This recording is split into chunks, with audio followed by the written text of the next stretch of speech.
Today we'll talk about how can you enable this sign or know how you can do that on your Stayfree app. So all you have to do, so you just go above this sign, click on it here.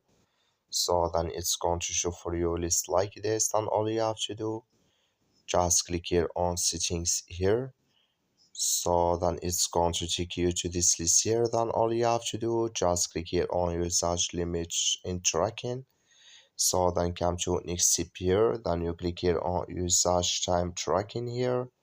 Then you come to this list, come here to ignore websites in Incognito here, click in this sign. So when you just click on it, you click here on grant permission here. So when you just click on it, it's going to take you to this list. Click here on installed apps.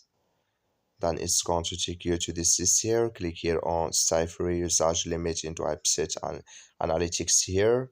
Then just click on here this sign and you click on allow. So click on it here again. Then it's going to enable with you here like you see on your app. That's all you have to do. Thank you for watching. Don't forget to support us by liking and subscribe.